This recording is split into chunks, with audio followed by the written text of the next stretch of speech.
엎치락 뒤치락 계속해서 난리가 나고 있는 암호화폐 시장에 관련된 소식을 들고 인사를 드려보고 있는 크립토 토마토입니다.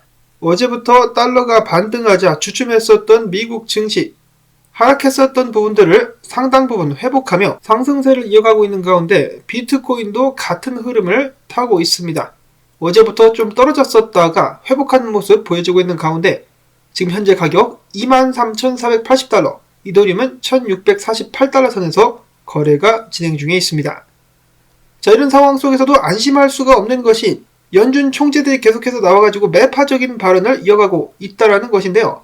어제는 미니애폴리스 연준 총재인 닐 캐시카리가 금리를 0.5포인트 올려야 된다라고 발언한 데 이어서 이번에는 보스턴 연준 총재가 인플레를 잡기 위해서는 계속해서 추가적으로 금리 인상을 단행할 필요가 있으며 향후 추가적인 금리 인상 횟수는 나오는 데이터에 따라 결정되게 될 것이다라고 밝혔습니다. 많은 투자자들이 올해 연준의 피봇을 기대하고 있었는데 자, 이렇게 되면은 나오는 데이터에 따라 가지고 피봇은커녕 금리가 더 올라가게 될 수도 있겠습니다. 당연히 물가가 안정되면은 금리 인상에 대한 압박이 낮아질 수 있겠는데 최근 나온 데이터들을 보면은 기대하기가 좀 살짝 힘들 것 같다라는 생각이 드는 가운데 암호화폐 시장도 계속되는 위기를 맞이하고 있는 것 같습니다. 자, 실버게이트 은행, 암호화폐 은행인데요. 최근에 위기를 맞았었다가 FTX 사태 때문에 좀 힘들었었다가 블랙록 등 거대 자산 운용사들이 실버게이트의 지분을 보유하고 있다는 소식이 전해지면서 반등하는 듯 했었으나 최근에 다시 한번 날벼락이 떨어집니다. 실버게이트는 최근에 은행 규제기관의 조사, 의회 조사 및 미국 법무부 조사에 직면해 있다라는 소식이 전해지게 되면서 어제 장 마감 후에 주식이 큰 폭으로 떨어지면서 50%가량 하락하기도 했었다라고 합니다. 자, 그러자 실버게이트 망한다, 뱅크런 가능성까지 있다라고 하면서 많은 투자자들이 우려하기 시작했었는데요. 증시를 보시면 오늘도 그닥 큰 폭으로 반등하지 못한 채 계속해서 가라앉고 있는 모습이 나오고 있습니다. 코인베이스 같은 경우는 실버게이트가 계속해서 개판을 치니까 안되겠다, 우리는 더 이상 실버게이트와 협업을 하지 않겠다라고 협업 중단 선언을 한 가운데 많은 암호화폐 전문가들은 암호화폐 전문 은행인 실버게이트가 이런 식으로 난항을 겪는 것은 암호화폐 시장에 긍정적이지 않을 것이다 라면서 부정적인 견해를 제시했습니다. 미국 정부기관들의 계속되는 암호화폐 산업에 대한 압박, 그 최전방에 양아치 SEC가 있습니다. SEC 위원장 게리 겐슬러는 최근에 비트코인을 제외한 모든 토큰은 증권이다라는 말들을 계속해서 반복한 데 이어서 이번에는 거래소를 때리고 나섰습니다. 암호화폐 거래소는 규제 적격 자산 수탁 사업자로 보기 힘들다. 투자 자문사들은 이들에게 의존해서는 안 된다. 이들이 스스로 합법적이라고 주장하는 것과는 달리 사실은 그렇지 않을 수 있다. 이 무슨 말입니까? 불법일 수도 있다. 무슨 말입니까? 투자 자문사들이 건방지게 내 말을 무시하고 암호화폐 거래소들이랑 계속해서 일을 하거나 협력을 해 내가 암호화폐 거래소들이 합법적이지 않다라고 발표를 하는 순간 니들까지 연결돼서 다 뒤지는 거야 라고 하면서 협박을 하고 있는 것이죠. 코인들에 이어서 이제는 거래소들까지, 그리고 거래소에 투자 및 거래소와 협력을 하려는 사람들까지 전방위적으로다가 압박을 넣고 있는 게리 겐슬러. 자, 근데 그가 이렇게 주댕이를 털 수 있는 이유가 무엇입니까? 최근에 FTX를 비롯해가지고 여러 거래소들의 그리고 대출 업체 플랫폼들의 문제가 발생했었기 때문이죠. 그래서 원래 SEC의 역할은 이런 문제가 조기에 발생하지 않도록 가이드라인을 만들고 정비를 잘 하는지 체크를 하는 것이었는데 FTX를 포함해가지고 폭망할 때까지 가만히 내버려두고 있다가 망하고 나니까 이제 와서 권력을 사용해가지고 때려잡고 있는 마치 작전을 하는 듯한 모습이 보여지고 있습니다. 그리고 SEC가 지금 주장을 하고 있는 것 중에 한 가지는 바로 바이낸스 US가 파산한 업체인 보이저의 자산 매입을 반대한다는 것인데요.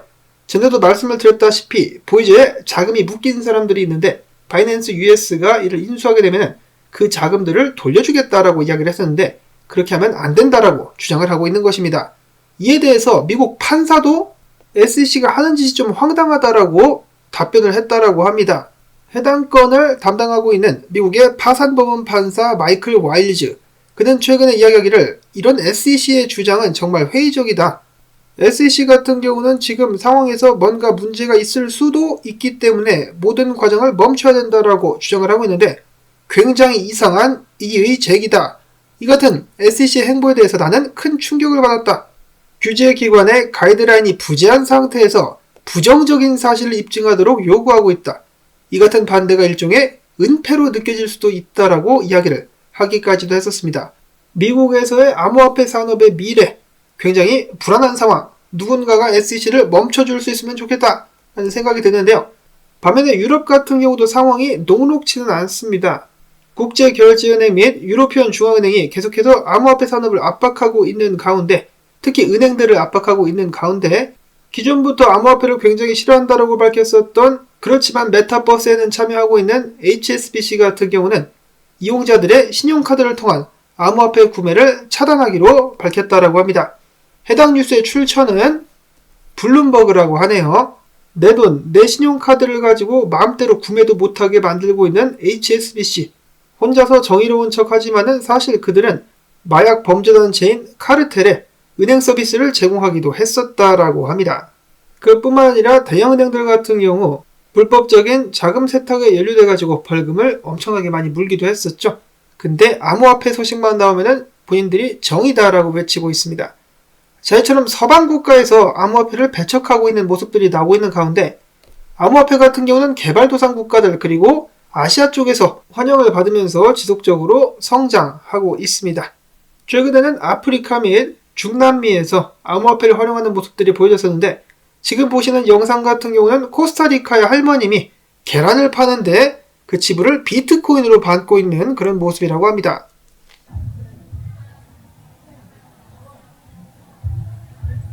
Yeah, actually, I have zero cash right now. So, 라이트닝 네트워크를 활용해가지고 지불을 하고 있는 모습. 자, 이런 식으로 할머님도, 동네 할머님도 활용할 수 있는 비트코인, 지속적인 채택 및 성장을 기대해 봅니다. 다음은 마운트곡스. 이번에야말로 드디어 상환을 시작하게 될 것이라고 하는데요.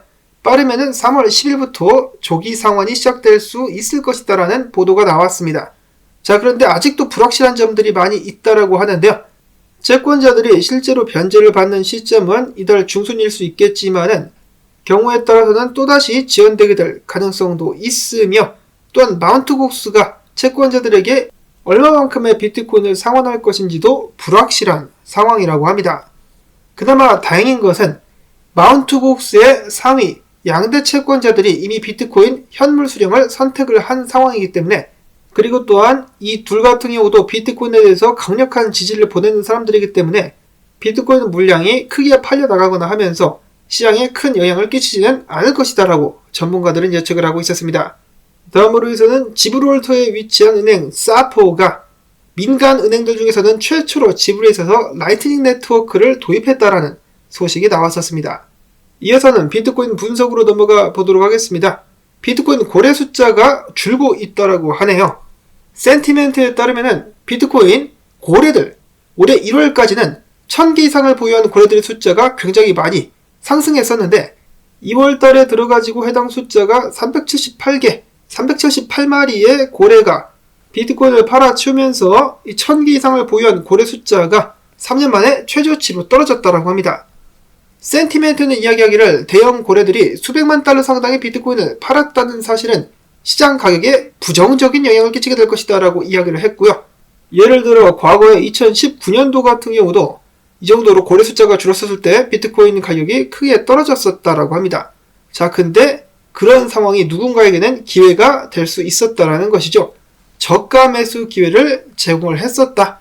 그래서 만약에 이번에 하락한다 할지라도 오히려 사람들에게 저가 매수 기회로 줍줍할 수 있는 기회가 될 수 있다는 것을 기억을 해야 되겠습니다. 이어지는 분석, 가장 먼저 달러 인덱스 지수 분석인데요. 최근에 여기 근방까지 올라갔다가 다시 떨어지고 있는 모습 보여지고 있습니다. 즉, 이 위로 추가적인 상승을 할 수 없다면 이것이 bearish retest가 되면서 오히려 지속적으로 하락하게 될 수 있다는 것이겠죠. 그러면은 위기처럼 보였었던 위험자산들에게는 앞으로 더욱더 큰 기회가 찾아올 수 있다는 것인데 S&P 500 같은 경우도 떨어지는 척 했었는데 결국 지지 구간에서 지지받으면서 반등을 하고 있습니다. 지지 확인처럼 되어버렸다는 것인데 이런 식으로 반등을 해주게 된다면 지속적인 상승 오히려 나오게 될 수 있지 않겠느냐. 분석가들은 기대를 하고 있는 가운데 KLU 분석가 같은 경우는 여전히 3만 달러까지 비트코인 무조건 간다라고 외치고 있었습니다. 그의 말에 따르면 조만간에 큰 폭의 날카로운 상승이 나올 수 있을 것이라고 하네요. 그렇지만 여전히 그 반대 의견들도 있는데요. 맥이라는 분석가, 스마트 컨트랙터 분석가와 비슷한 의견을 가지고 있습니다.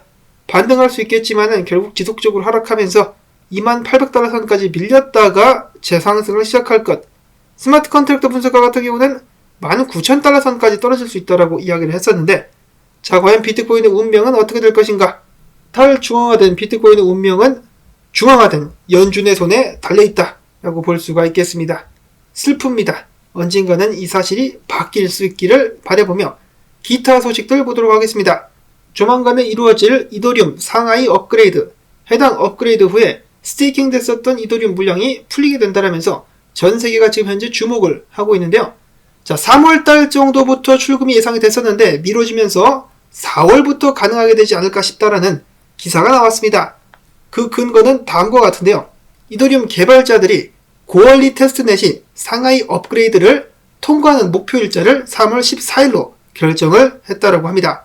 그리고 그 후 3주에서 4주 후 정도가 지난 후에 샤펠라 업그레이드가 진행된다는 점에서 스테이킹 됐었던 이더리움의 인출은 4월 정도부터 가능하게 될 것이라고 예측을 해볼 수가 있다라고 하네요. 인출이 가능하게 되었을 때 이더리움의 운명은 어떻게 될 것인가, 가격이 떨어질 것인가, 오를 것인가를 두고 많은 사람들이 그 결과에 주목을 하고 있는 가운데 크립토 퀀트 같은 경우는 이렇게 자신들의 의견을 밝혔습니다. 스테이킹이 출금된다 할지라도 이더리움에 대한 매도 압력은 크지 않을 것이다.